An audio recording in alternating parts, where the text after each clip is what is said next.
Hello students, my name is Vatsala Singh. Welcome to Alpine classes.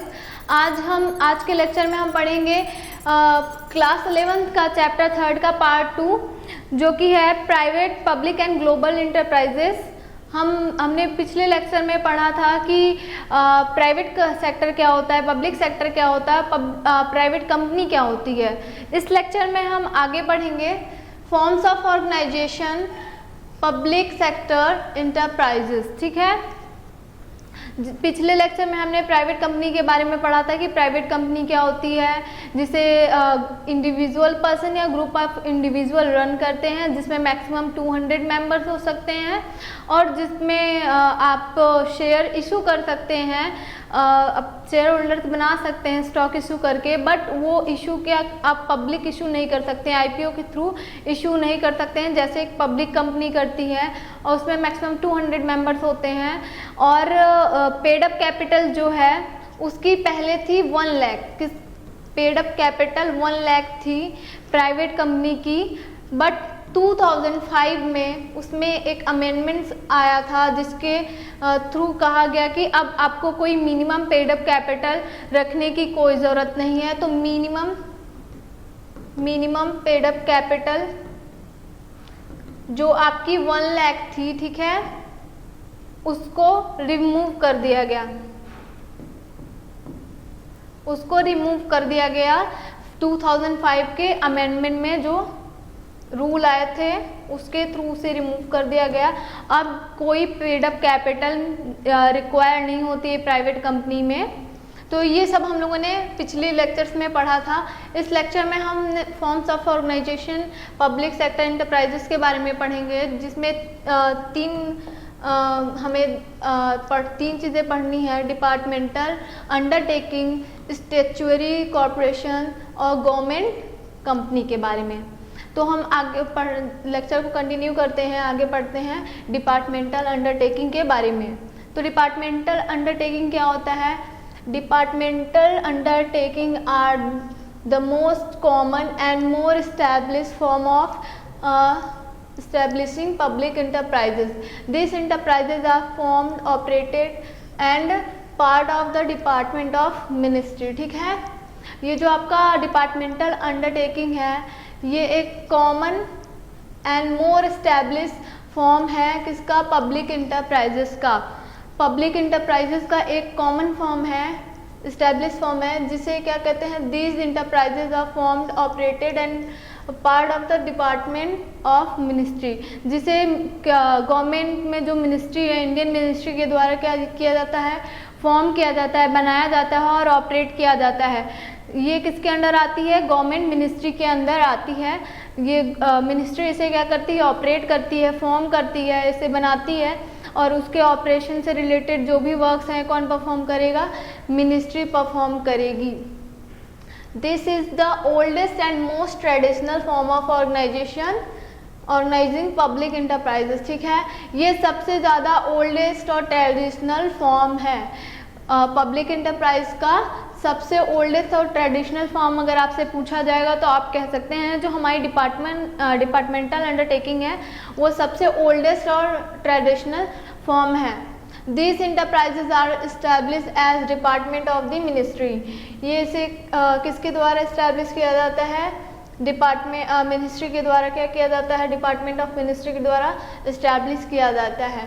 These enterprises are not established as independent institution as these are not independent legal entity.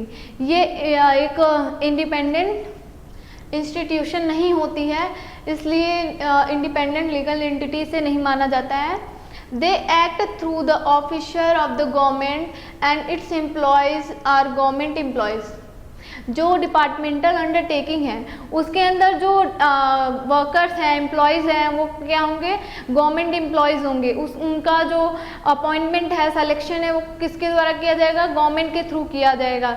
जैसे government servants होते हैं, जो government officers होते हैं, उन लोग का जिस तरीके से सिलेक्शन होता है, जैसे उन लोगों को अपॉइंट किया जाता है, वैसे इस कंपनी में भी, इस जो प्राइवेट सेक्टर में गवर्नमेंट डिपार्टमेंटल अंडरटेकिंग में जो एम्प्लॉयज़ रहेंगे वो गवर्नमेंट के थ्रू क्या किए जाएंगे, अपॉइंट किए जाएंगे, सेलेक्ट किए जाएंगे और वो गवर्नमेंट एम्प्लॉयज़ ही माने जाएंगे। ठीक है, इसमें जो ऑफिसर्स होंगे वो क्या होंगे, गवर्नमेंट के थ्रू सेलेक्ट किए जाएंगे और वो एक as a government officer act करेंगे। ठीक है, this undertaking may be under the central और द स्टेट गवर्नमेंट। ठीक है, ये अंडरटेकिंग या तो आप सेंट्रल गवर्नमेंट के अंदर हो सकती है या तो स्टेट गवर्नमेंट के अंडर भी हो सकती है। The rule of central state government are applicable, इसलिए जिस भी गवर्नमेंट के या तो स्टेट गवर्नमेंट होगी या तो आपकी सेंट्रल गवर्नमेंट होगी जिसके अंडर आपका डिपार्टमेंटल अंडरटेकिंग होगा, वह उस पे क्या होगा, उस स्टेट गवर्नमेंट के रूल होंगे या जो सेंट्रल गवर्नमेंट होंगे उसके रूल्स क्या होंगे, अप्लीकेबल होंगे, अप्लाई किए जाएंगे और उसको उसके रूल्स को फॉलो करना होगा।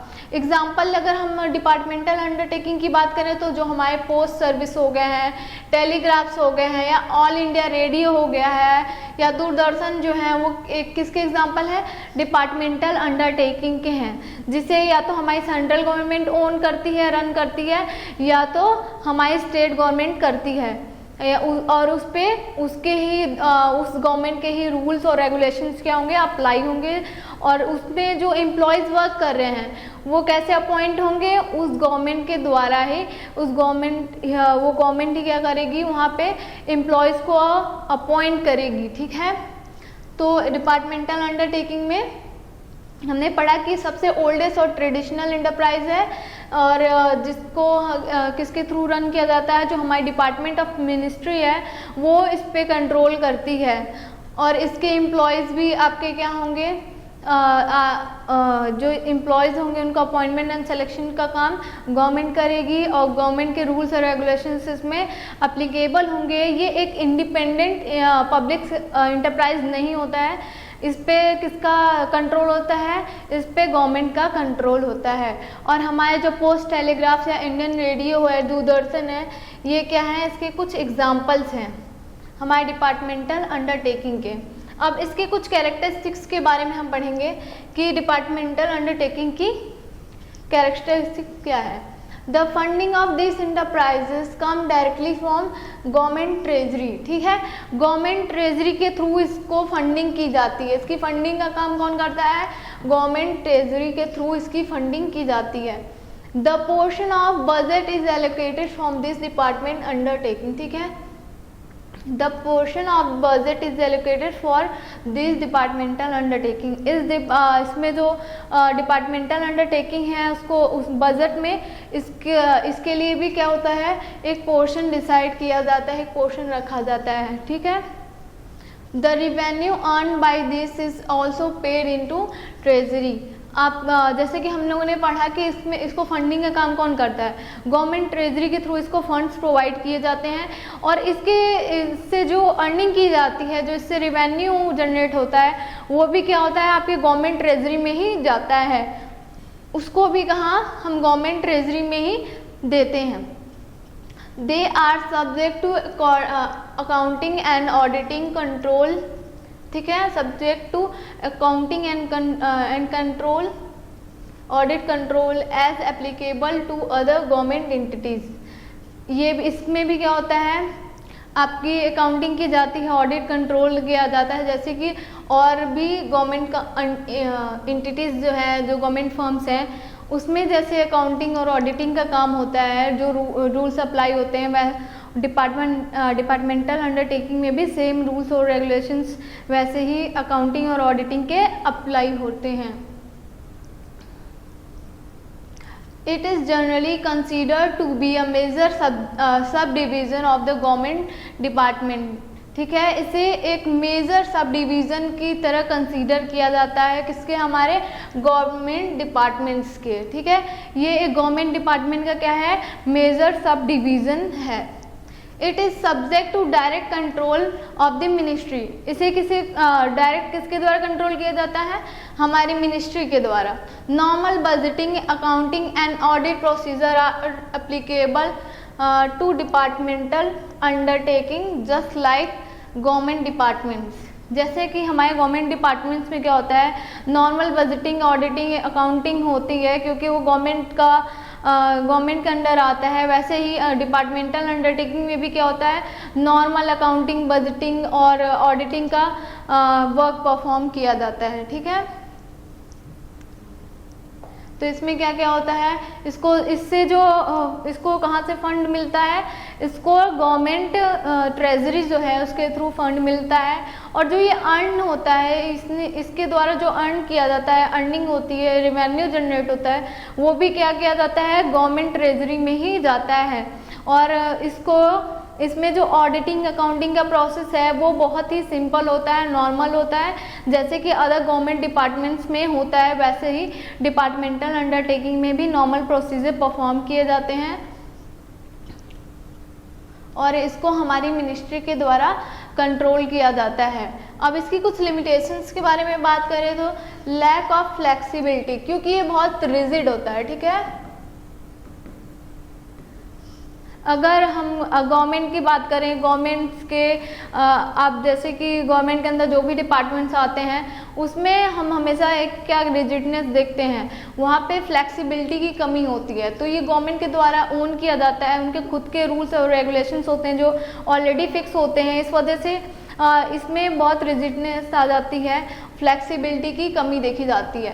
लैक ऑफ मोटिवेशन, और मोटिवेशन की बहुत कमी होती है। आप कोई भी गवर्नमेंट डिपार्टमेंट देखेंगे, उसमें देखेंगे आपका काम बहुत डिले होता है, कोई भी चीज़ हो गया तो इस वजह से गवर्नमेंट का क्या होता है कि मजाक भी उड़ाया जाता है, क्योंकि प्राइवेट सेक्टर जो है उसमें एक डिसिप्लिन देखने को मिलता है, मोटिवेशन और इनोवेशन देखने को मिलता है। और गवर्नमेंट कंपनीज में या डिपार्टमेंट्स में इन सब चीज़ों की क्या है, कमी पाई जाती है। तो यहाँ पे लैक ऑफ फ्लेक्सिबिलिटी देख सकते हैं आप, मोटिवेशन देख सकते हैं, यहाँ के जो एम्प्लॉयज़ हैं वो इतने मोटिवेटेड नहीं रहते अपने काम को लेके, तो यहाँ पे आपको लैक ऑफ मोटिवेशन देखने को मिलता है।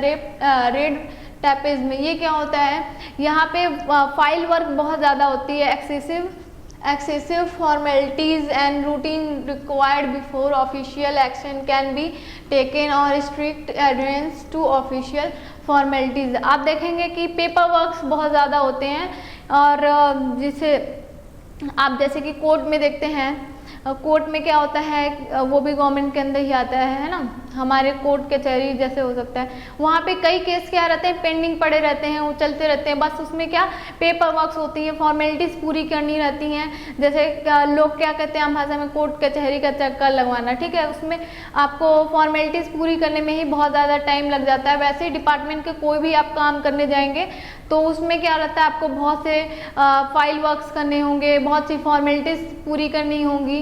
तो यहाँ पे आप रेड टैपेज में देख सकते हैं, तो कोई भी अगर केस रहेगा, जैसे आज आप फाइल करते हैं तो उसको आप मतलब लड़ने में या जीतने में आपको बहुत ज़्यादा टाइम लग जाता है, क्योंकि आपके इतने पेपर वर्क्स या फॉर्मेलिटीज आप करते रह जाते हैं कि कई साल भी लग जाते हैं। कई सालों तक क्या होता है, काम पेंडिंग पड़ा रहता है, क्योंकि उस वर्क को परफॉर्म करने के लिए एक पर्टिकुलर पर्सन अपॉइंट होता है।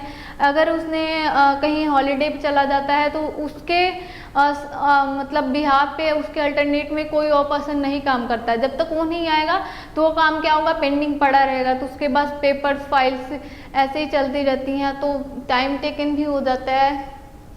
इनएफिशिएंट मैनेजमेंट, यहाँ पे मैनेजमेंट क्या होता है, इनएफिशिएंट होता है।